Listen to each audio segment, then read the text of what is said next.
I was profusely sweating, and there's this beautiful lady, mother, you know, probably, I don't know, she may have been in 60s.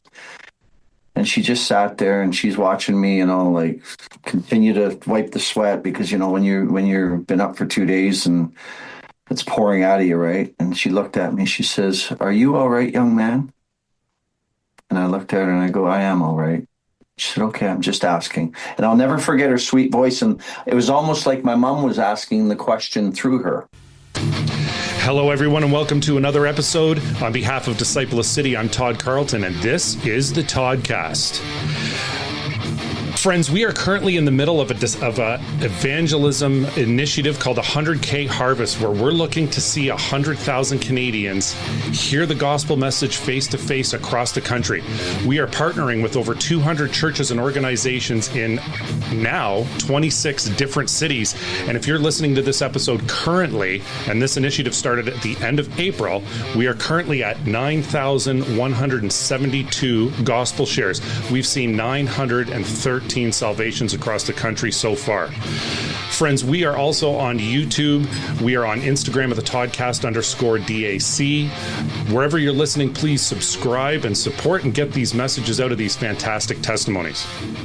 Friends, Disciple of City is also a non-for-profit charitable organization, and if you feel the Lord leading you to help support us and sow into these great initiatives that we're doing, you can do so at our website at discipleofcity.ca. And if this podcast has encouraged you and you would like to help sow into that as well, you can also do so at discipleofcity.ca. Well, my guest today is originally from Edmonton, Alberta. He spent a decade in the N.H.L. after being drafted by the Washington Capitals. He's played with the Whalers, the Devils, the L.A. Kings, the Senators, and the Anaheim Mighty Ducks. He's currently the owner of a Junior A team here in Ontario called the Aurora Tigers. He's a motivational speaker, and he is running JT Prospects training program. Please welcome Jim Thompson. Hey, Todd, how are you? Hey, bro. How you doing? I'm wonderful. Looking forward to this. It's great to meet you, man. Thank you for taking the time today to chat with us. I've been looking forward to it. Heard lots about you from our friend Tommy and Tommy Lawson, that is. And so, yeah, this is a good morning for me. And quite a hot one. Maybe a better day to be in an arena today. Hey. Well, it's funny. I'm in my office in the Aurora Community Center, but they've taken the ice out. So it's very, very warm in here right now. I'll get through it, but it's, I think right now, 34 degrees. So as you can imagine, it's a little stifling in here. Well, here we are locked in with the air conditioner going full blast in the Toddcast studios today. That's for sure. Although I love the heat. We love the heat, right? We love it. Love it. I don't complain about that. Yeah, we'll take it, especially after this winter of 14 feet of snow, it seemed like, and forever shoveling. Yeah, 100%. So, Jim, quite an exciting career in the N.H.L. and hockey and what we love here in Canada. I just really love to start at the beginning. So I see that you were born in Edmonton. Obviously, at some point you came to Ontario. But as you grew up, did you grow up in faith? Was your family Christian? What did that look like for you as a kid? No, I grew up in a Protestant family. My mom was born in England. My dad was Scottish, born in Markham, Ontario, where I ended up moving, to play junior hockey. I lived with his sister, my Aunt Roma, my Uncle Jimmy. They were Catholic. So no, there was, and I say this, we grew up in a trailer park. I was the youngest of 10, so it didn't come from a lot of money. You kind of found your own, excitement. Started working when I was 9 years old, delivering newspapers, because if you wanted money, you had to work. But that being said, going back to your question, I remember going to church with some of my friends. And the highlight of that was, they played the music. So it was all new to me. And then to the kids, we went to where the kids hung out and got candy, which was big because, we didn't have a lot of that when I was growing up. And just little things I remember about that. But no, there was no culture of that growing up. Like as to the way you know it today. Exactly. So, how old were you when you started? I mean, I guess you obviously started playing hockey. Did you start playing hockey pretty young? Yeah, I was 6. Quick story. A friend of mine, I'd never skated in my life. And in the trailer park, there was outdoor frozen ponds. There wasn't even a hockey arena. So this friend of mine said, "You want to come skating today? We're going to clear off a pond." And I'm like, "Okay, I want to come see what this is all about."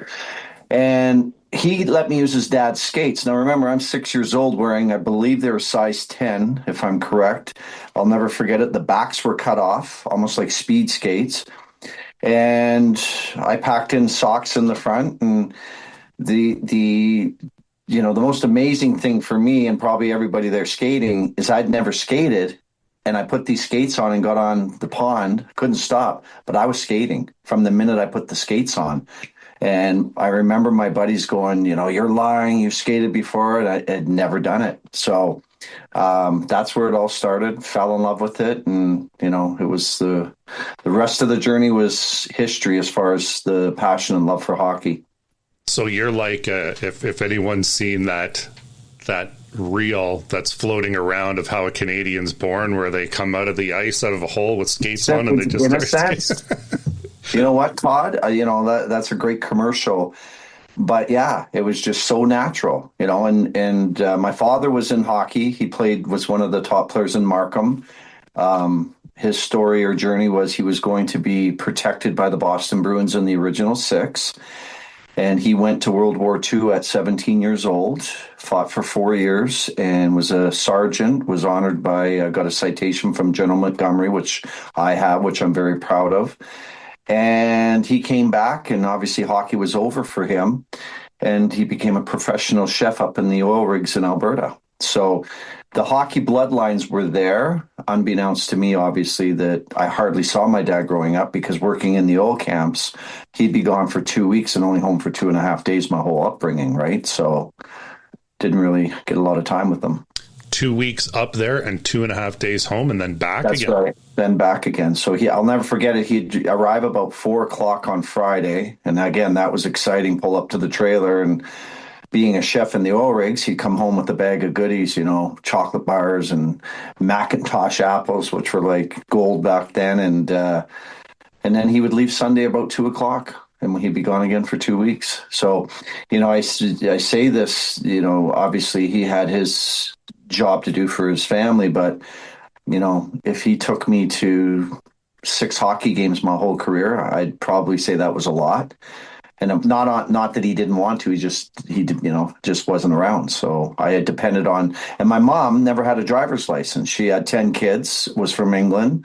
And so I thank goodness I was good because I had parents always taking me to hockey and coaches who wanted me on their team. So I never struggled to get picked up for hockey. Wow. Yeah. Wow. So now I know, like, when kids grow up and they're playing hockey as little kids and they're watching the NHL, everybody sort of has that dream, as kids, to be in the NHL one day. At what point for you did that sort of become a targeted reality? Like, this is actually something you can achieve, if that makes sense. Well, I was shooting pucks in my driveway at the trailer park. I was Anders Hedberg. He was my favorite player, a Swedish player that played for Winnipeg Jets back in the WHA. And he ended up being on the New York Rangers. And I was shooting on Ken Dryden. So the empty net and minus 30 weather, I just shoot pucks all night till I had to go in and get ready for school. And you dream then, right? Because that's when the Rangers played Montreal in the Stanley Cup final. So that was my dream, that I was in the final playing this movie in my head. So the reality of my life, at 12, I was making money. I was starting to timekeep at the arena, the men's league. So I was doing pretty good financially, and being from a addiction-based family, if you will. My parents were both alcoholics. I started drinking Baby Duck champagne and smoking marijuana when I was 12 years old. Wow. So that, when you talk about the dream was there, from 6 years old up till 12. And then the dream became foggy because all of a sudden, partying and girls and, There wasn't a lot of parenting. I always say this, my parents were the best parents. They knew how to be under the circumstances. By the time I came along, there wasn't a lot of parenting. Obviously, my dad wasn't in the scene. My mom was pretty worn out by the time I came along.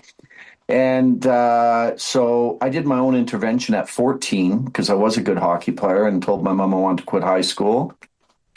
And I would, stop hanging around with the group I was hanging around with. And my brother Frank was there, and she said, "No way, I'm not having another kid," because all my older brothers quit school, and he said, "You better let him do it, or else he's going to do it anyway."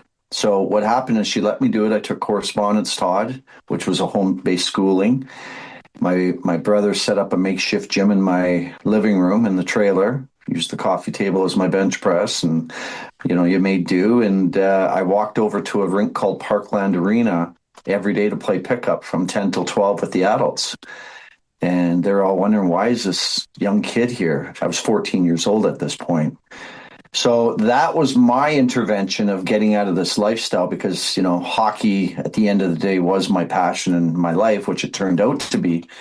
And that was a unique moment in my life. So that all came together. And then I was 15, turning 16 when I moved to Markham with my 25-year sobriety uncle, who really helped me out. He went through a bad life of alcoholism. So he had the foundation for me to stay grounded, if you will. And my aunt was a lovely, lovely lady. And they took me in for 3 years and played for the Markham Waxers of the OJHL. And then I went to the Toronto Marlboros of the OHL, which was cool because playing in Maple Leaf Gardens. And then I got drafted by Washington.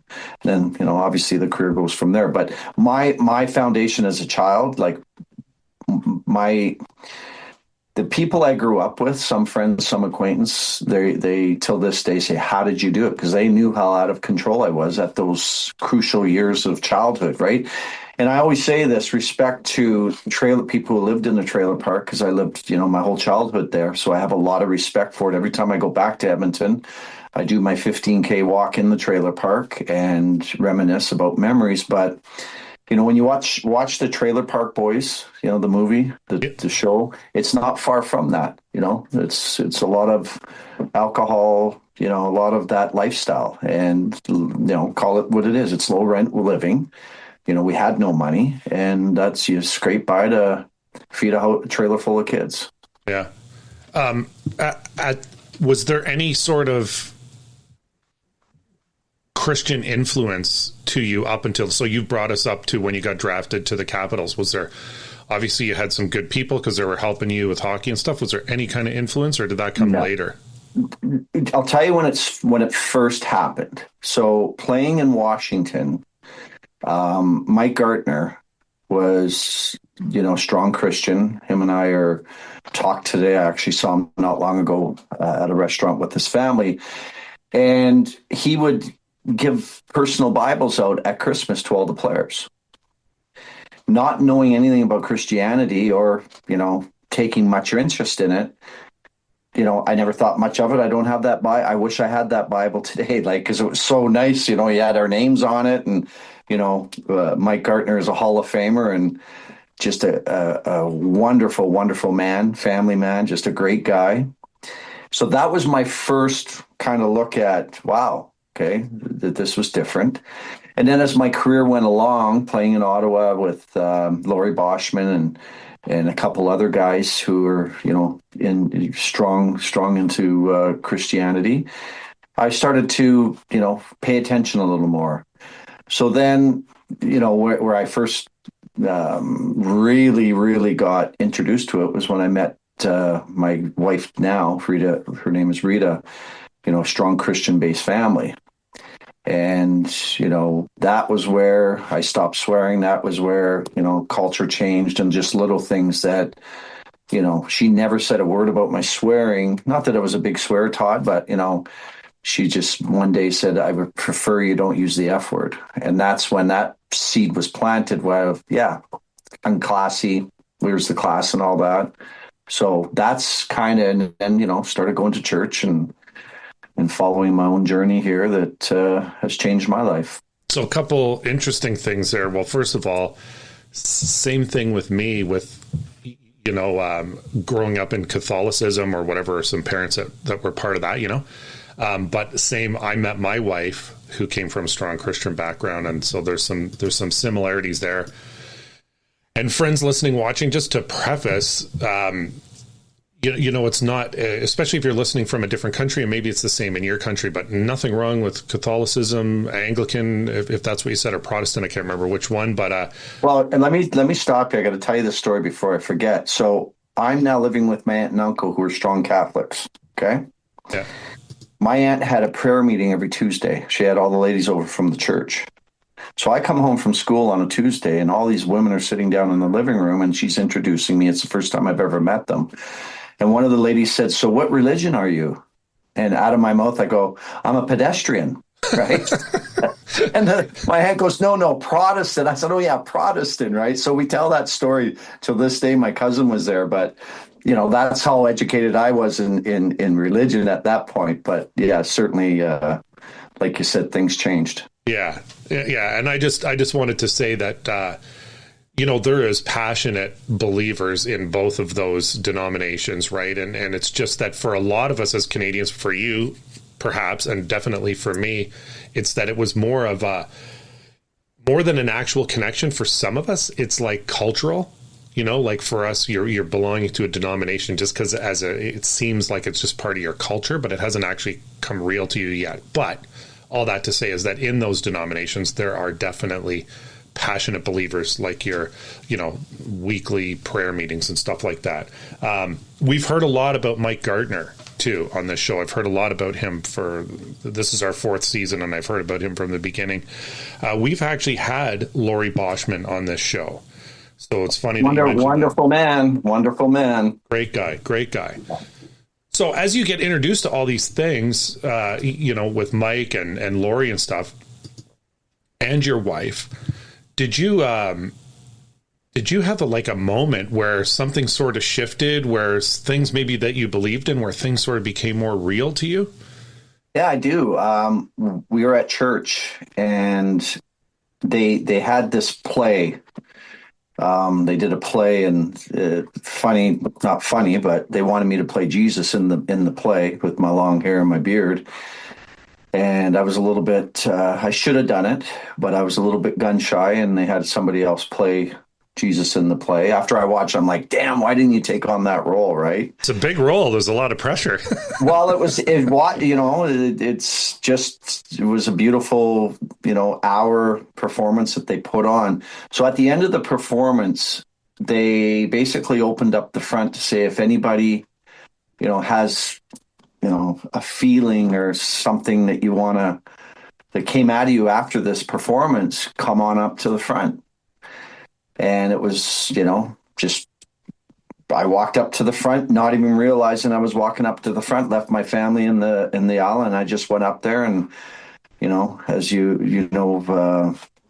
had hands put on me, and we talked, and it was just a moment of that kind of, not out of control, just like, okay, this is where I need to be. And I'll never forget that moment. What blew my wife away was, wow. Because not that I'm staying away from, the deep actions of Christianity. I'm just a very private, laid back guy, not embarrassed of anything. I look at every human being as God's children, no matter what religion, what color. I'm an equal, everybody's equal. Some have different beliefs. But that was a moment of, I'm going, okay, you got me, meaning in a positive way. Like, I get this now, right? So that was a powerful afternoon for me. Yeah. And where were you in your career at that point? Who were you playing for? Oh, I was retired. Oh, you were retired? Yeah, I met my new wife long after retirement. My first wife, again, her family wasn't religious based. They were a English, Scottish family also. So there was no church or praying in our, my first 17 years. We had 3 beautiful children. And then meeting Rita, obviously praying at dinner and anytime we have a meal. And I normally say the prayer and enjoy that. Bless this food to our bodies, and the hands are prepared, buddy. Right? Amen. Amen. So going through your career, how was that? Like, you had guys like Mike Gartner, you had guys like Laurie Boschman, but also you're playing professional hockey, and so there's, not that I played professional hockey, but I could just imagine, right? You've reached that ultimate goal, so you're making some decent cash and getting lots of attention. And was there like a struggle for you there, or how did those, say, the pull from fame and whatever lifestyle that looks like without the Lord to guys like Laurie Boschman and the influence that those guys would have had on you as well, or the encouragement? Well, I'm glad. What a great question, because you just brought a memory back to me. So I'm a rookie in Washington, and our captain, Rod Langway, right? He loved Howard Stern. And Rod was in the dressing room at first every morning. He was on the bike, two-time Norris Trophy winner. And he'd have the Howard Stern show on. And we all know what comes out of that. You know, it's not conducive for, for Mike and his beliefs. So Mike would come in and he would turn it off and he'd put it on music. So there was that's the first time I sensed this, inner battle of just like, what are we listening to in our world? Right.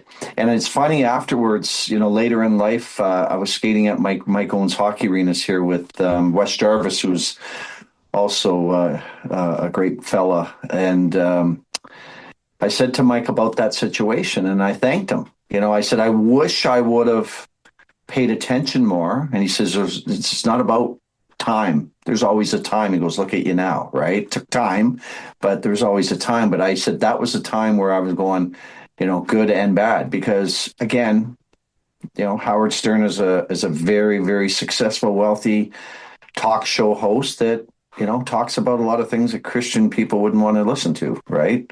So, well, at times I remember, if you're the same time frame when he first came out and got really big, sometimes he talked about things that a lot of people didn't want to listen to. Really pushing the envelope.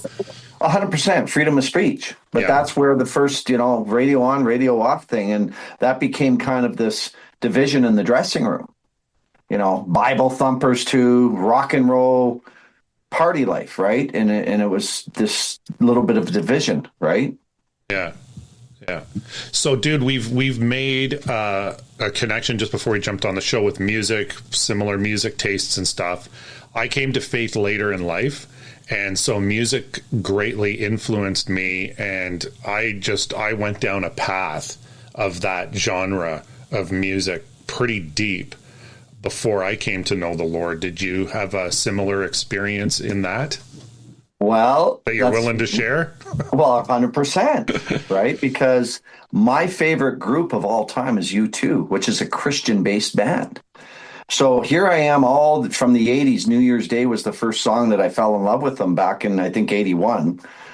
And been to many of their shows. When you ask the question, if you could sit with somebody on a bench, anybody, past or present, for 1 hour, mine is Bono. Because of what he's done in the world, what he's done with his faith, what he's done, like, he's more of a giver than a taker, right? So what's funny when you say that, and then when I found out, wow, my favorite group's a Christian-based group, was a powerful thing for me, right? Because then you go back and listen to the music, and you're like, wow, does that bang me in the head, right? So that was my music head-on collision that, ironically, my favorite group of all time were good guys. Yeah. And so I guess then in your career, because you need to be dialed, healthy and stuff like that, you're pretty solid throughout your career in the show. What do you mean solid? Like, how I was just saying, with the music, did the music and any kind of like a party lifestyle sort of drag you in that way in your career, or were you just dialed because you have to be so good question. fed? No. So growing up, and I had an addiction in me, as you heard, at 12 years old. So when I was a very serious hockey player, okay, I took my training serious. I was bang on with everything I needed to do to be prepared, because let's face it, I was, in the N.H.L, I was a fourth liner. fight, and I had 147 pro fights, and not that I liked one of them, but that's what I did. In the American League, not I could score. I was on 50 goal paces some years. So I grew up a scorer, turned into my brothers were tough guys that were bikers and hit first, ask questions later. And, I learned all these protective instincts, never sit in the middle of a room, always sit with your back to the wall, see what's in front of you, never know what's going to happen. So drives my kids crazy, right? As soon as we go into the restaurant, that's dad's seat, right? And sometimes with the girls, it's the couch, right? So anyway, so I lost myself there. What was the question again? Just that you didn't you weren't steered down the wrong path because you were so dialed into your. Okay, sorry, I got you now. Okay, yeah. I'm back. So having the addiction bug in me, right? Parents alcoholics, so on and so on, introduced to drugs. Then what happens is I always had that party bug. So serious athlete, but guess what? We got a night off. I would go hard, right? No question. I would drink till I blacked out, get up, be a mess, catch the bus. Back then you could handle it more.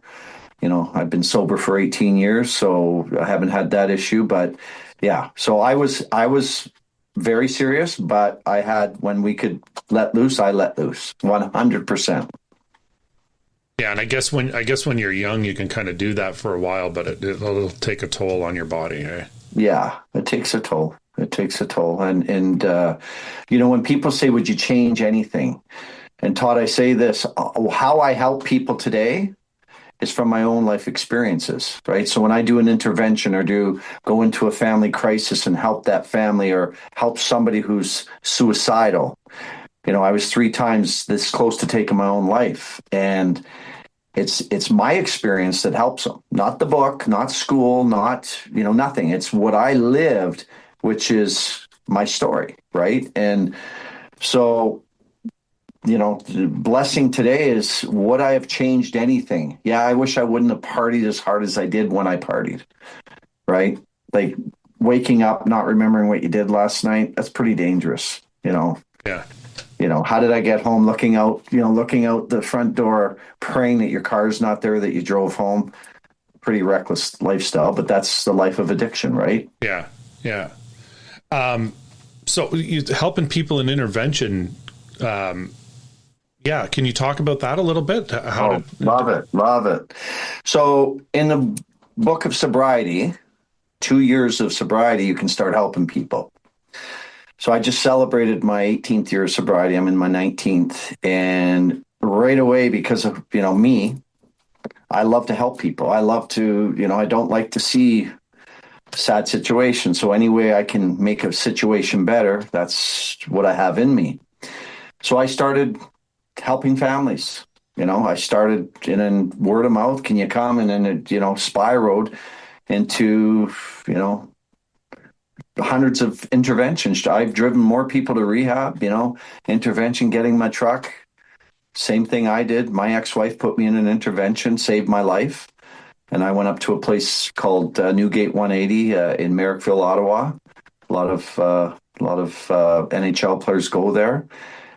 Great place, saved my life. And so, yeah, I now will, it's a very rewarding experience. Sad to see, especially mothers crumble that their 14-year-old daughters got into crystal meth, or, their superstar athlete is, smoking crack. And, I always say this, I dealt with a family, sad that, scholar girl, 14 years old, went to a party and had 2 coolers and got buzzed. And she thought she was going to smoke marijuana, and it was crack cocaine. And basically the addicted right away, and, living in a crack house, and we got her out of there, and she's back into the real world now. This was years ago, but those situations, are those rewarding. And you don't save everybody. We know, not you, but I know an addiction, until you're ready to surrender, you can go to rehab 100 times. I've taken the same one person I've taken 6 times, and the parents have spent upwards of $200,000. When you're not ready to surrender, forget it. Yeah. And I surrendered on my son's birthday 18 years ago. I was flying back from Edmonton and been on a 2 day crazy, crazy ride. And I didn't know it was that time because every time you go on 2 days, smoking crack, and my drug of choice was crack cocaine and OxyContin, and should have killed me many, many times, without, we won't talk about all the booze I poured down me, but I just flew home that day and there was this peaceful aura. And, I got home and threw everything out and went through an awful detox. But I said, like, I'm sick and tired of being sick and tired. And my first tattoo in rehab, I don't know if you can see it, is if nothing changes, nothing changes. When I went into my first Alcoholics Anonymous meeting, that's the first sign I seen when you talk about spirituality. And it was like, getting, my whole body was just like, wow, does that make all the sense in the world? So November 17th, back, 18 years ago was my day of freedom, and it's been good since. Praise God. Oh, yeah. Praise Oh, God. yeah. Oh, yeah. I do. Yeah, and that's nasty, what you said. Just we're just back from, I'm just back actually from Newfoundland. I went there I was talking about the 100K harvest at the beginning, and I just went there to connect with a local city leader there and went out with somebody from his church, and we went down to a hotel for the homeless, and I had a great chat with a guy who was, I think he was 64, and it's crack. And just the brokenness, right, of this guy lost everything.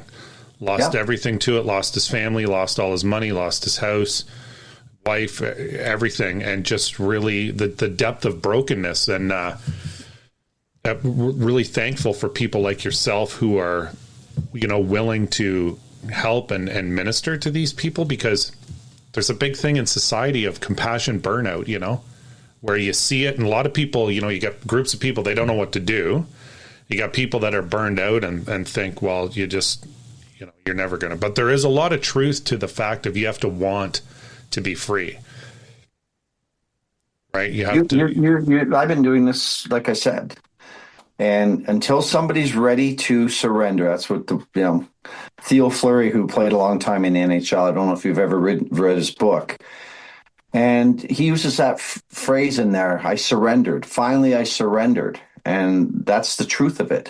That flight home from, Edmonton back to Toronto, not even knowing, because when you're in addiction, you don't know when, like, do you know how many times after, like I said, going to bed, completely out of it, going, that's it, I can't do this anymore, I'm done. 2 days later, you're using again, right? So you never know when that magical moment's going to come, or in this gentleman's, life, does it ever come? And, I lost two brothers to, cancer through smoking and drinking their whole lives. It's, my sisters are in their 70s.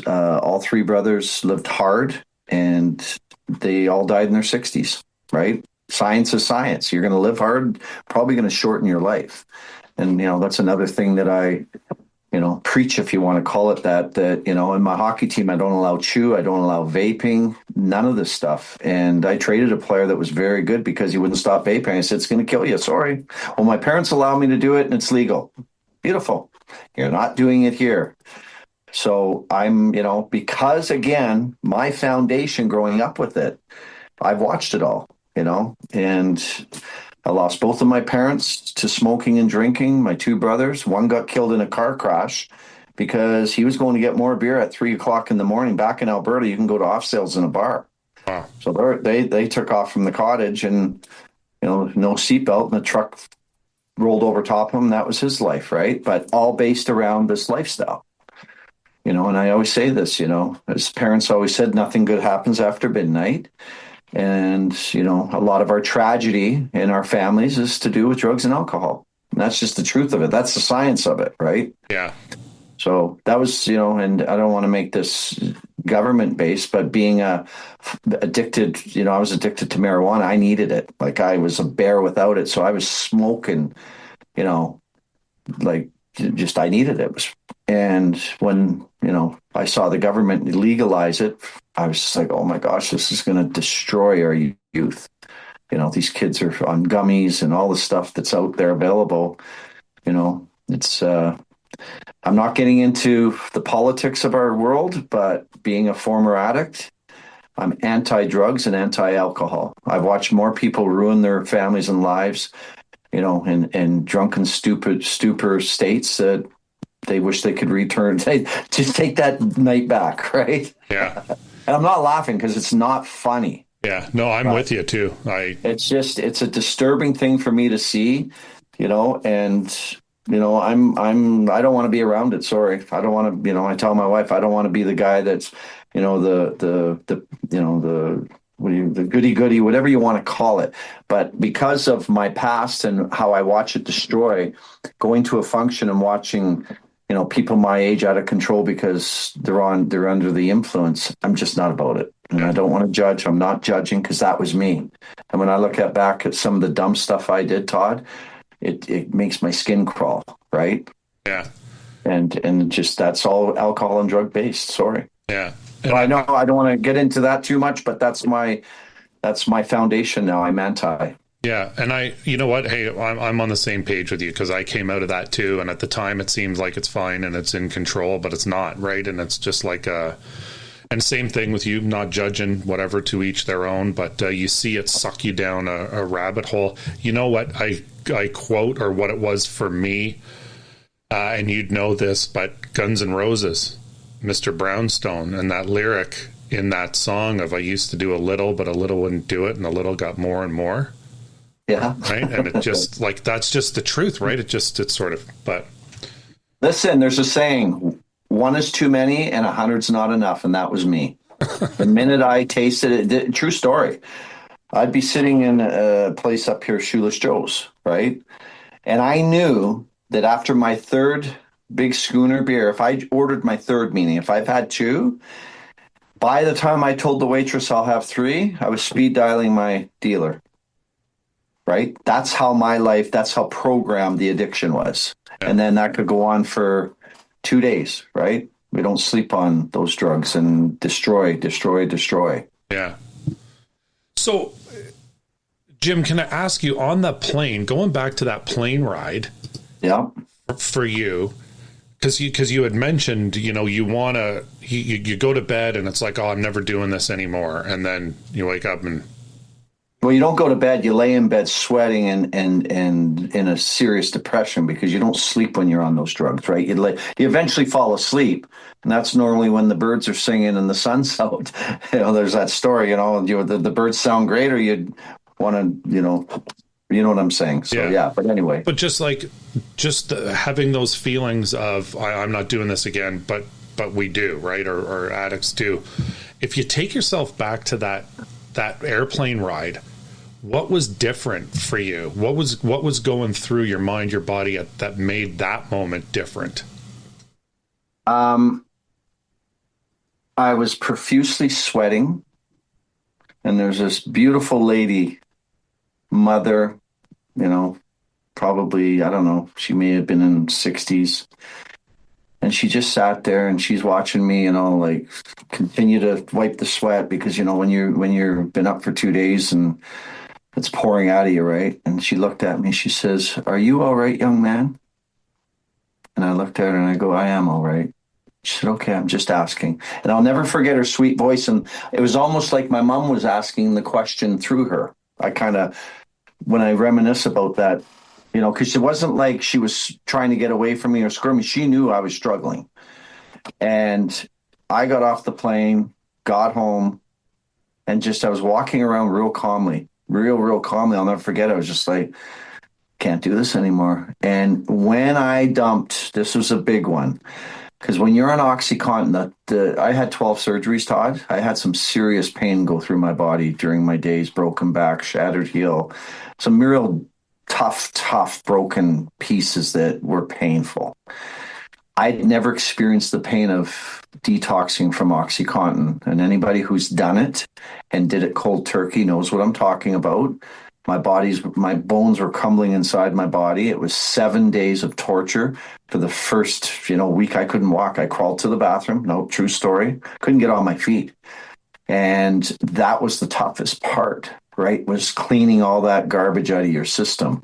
But that was a day of, it was a time of reckoning. And, I just, when I watch, and people go through that and I'm going, oh my gosh, like if you watch, the Dope Sick with Michael Keaton. I don't know if you've seen that show, but I recommend everybody watching it because it'll give you the story of OxyContin and, that awful drug that killed over 500,000 people. Should have taken my life. But yeah, to answer your question, it was just a calm, painful peace. And one day led into another day, led into another day, and here I am 18 years later. Praise God. Praise God for Yeah, that. oh, 100%, 100%. And, praise God for a woman on the plane that sees somebody and is not, turned away or pulled away from you, but has the compassion of the Lord to say something to you and just show care, right? Her voice was just making sure I was all right. And just the way, again, are you okay, young man? Just the way she said it kind of just jolted me, right? No, I'm not okay. I'm actually dying here for the next 5 hours, right? So a plane trip I'll never, ever forget because it was painful. It was, I was in a jail cell for 5 hours that I couldn't move. And that's what it felt like. And I'm like, I can't do this anymore. But how many times had I been there, and people in addiction know this, and all of a sudden, 2 days later, I'm back at Shoeless Joe's or somewhere else having a couple of beers going, oh, gotta make a call. I never made a call after that. God willing. Yeah. Yeah. Maybe she was an angel, bro. Who knows? Could have been. She could have been. I still remember her face. Wild. Yeah.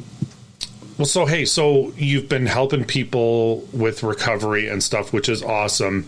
Owning this team, talk about owning this team, because if you're owning a Junior A team, then you're also, sure, it's a business or whatever. You're obviously investing into these young people too. So how did that start for you? And where's your heart in that?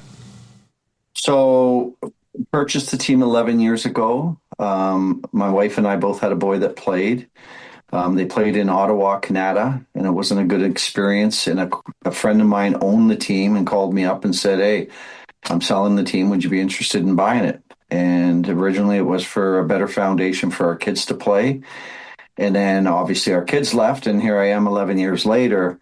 So, I meet with families, and in Junior A hockey, Todd, it's like this.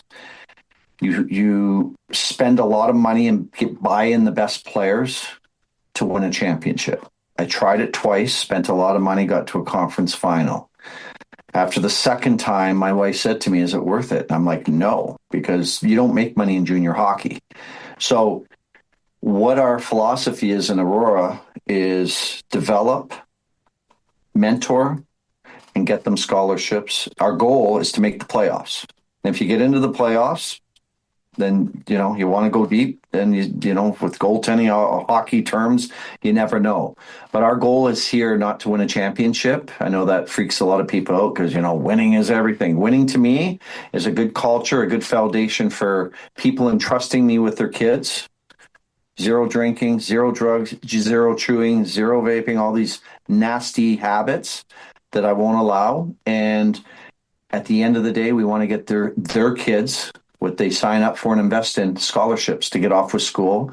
And I say to every player that plays for the Aurora Tigers, if you can get a scholarship and play 4 more years of hockey and come out with a degree, that is your N.H.L. If you go on and make the N.H.L, that's gravy. If you play pro hockey in Europe, it's gravy. Playing university hockey and getting those 4 years and coming out with the certificate, that is what my N.H.L is. That is, and it's developing these young men into good people, right? And that's when you mentioned JT Prospects, it's a mentoring training company that I've been running now. This is my 27th year. And that's all based on culture. I'm not going to bore you with it all, but I don't like swearing. If I go down to the room and I hear F, I'm like, guys, no swearing. Like, there's no need to swear. You want to, it's like this in business. Sit down at a business table. As soon as F-bombs start flying, you've lost me because I don't think you're serious. Sorry. People may disagree with that. I think it's a non-productive word. And, Not because I'm a Christian. It's just because how you bang your thumb with the hammer and say the F word, okay.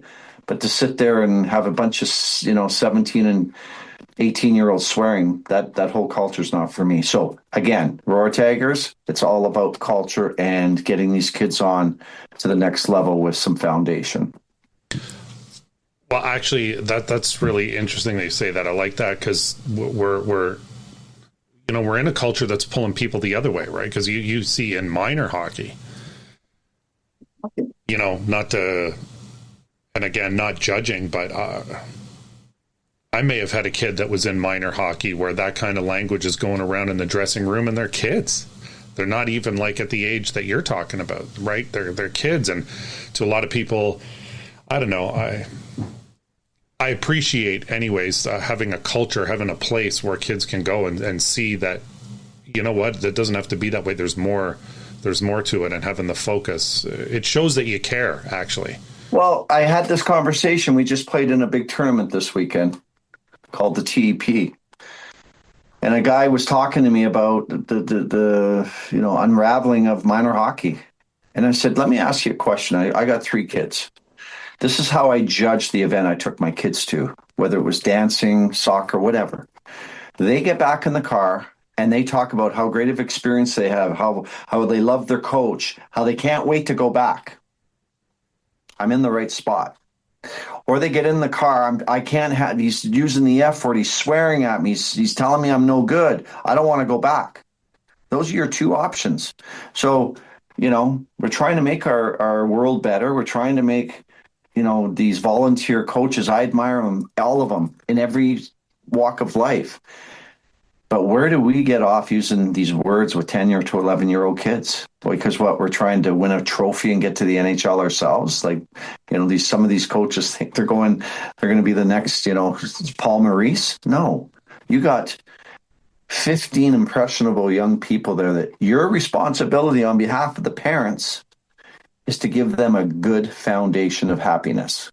So when I go to a game and I start hearing coaches F-bombing at that age level, I walk out of the rink. I went to watch a friend of mine's kid play, and I used the word disgusted with the behavior and the craziness, what was going on with 11-year-old kids. And I said to my buddy, I said, shame on you. He goes, what do you mean? That you're allowing your kid to be in that environment? I said, shame on you. I'm out of here. It's not for me. Ironically, that head coach was fired 2 weeks later. Wow. But it took me to go watch one game for somebody to say something? Come on, everybody. Like, kids want a good foundation. They want to be happy. They want to go and enjoy it, not be abused and bullied and told how awful they are.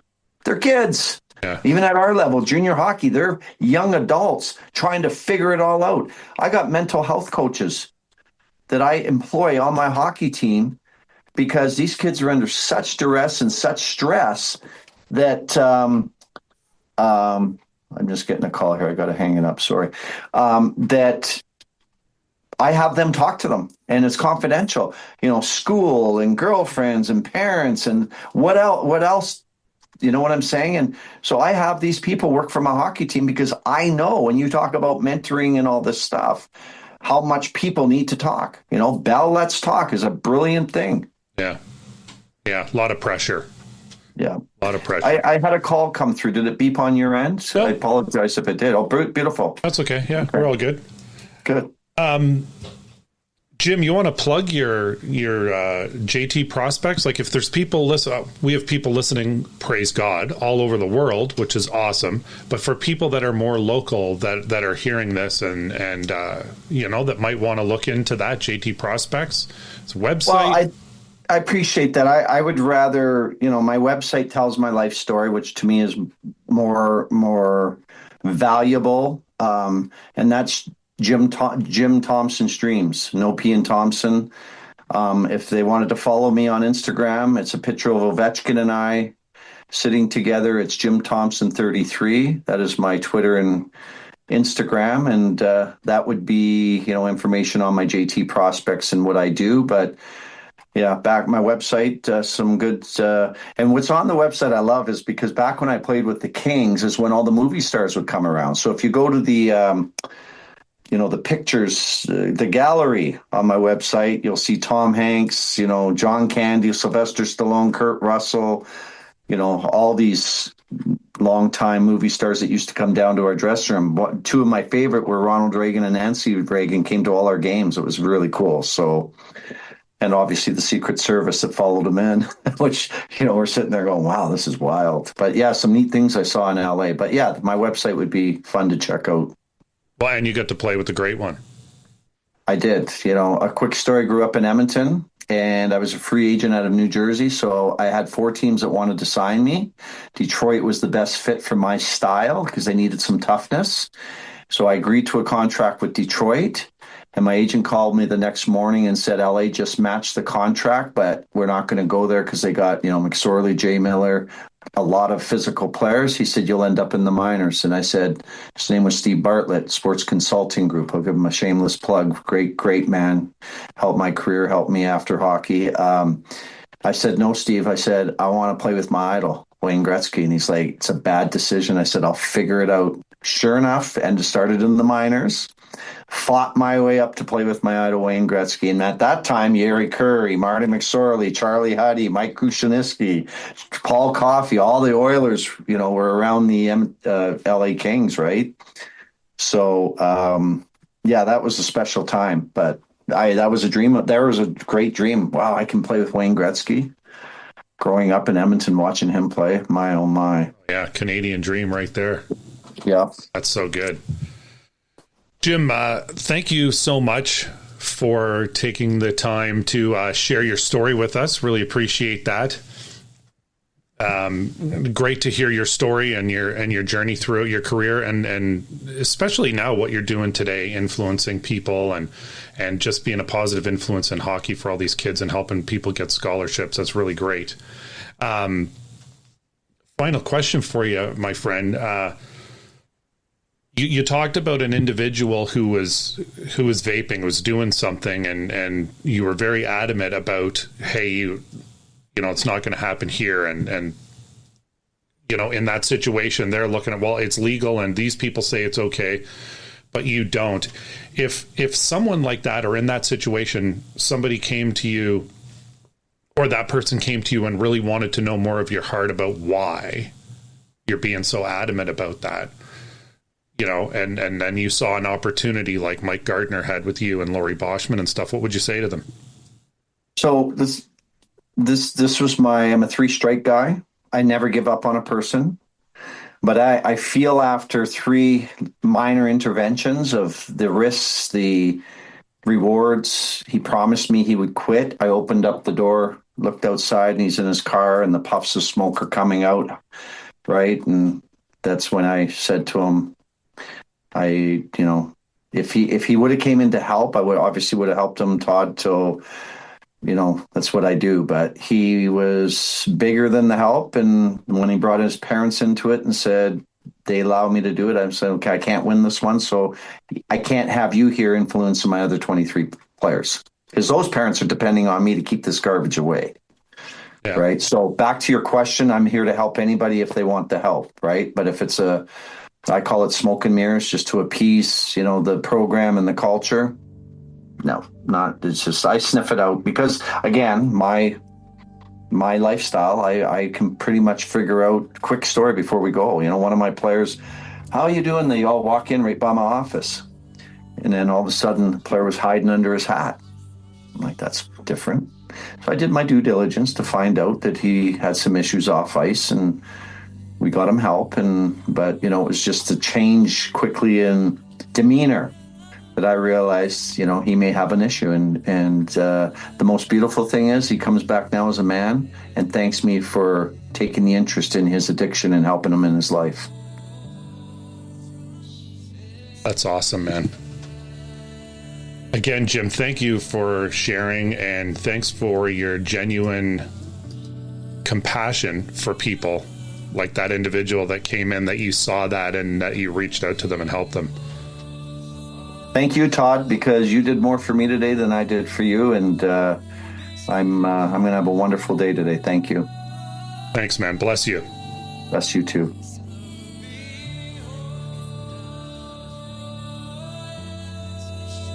Friends, can we do that? Can we recognize the person that has their hat down, that are dealing with something?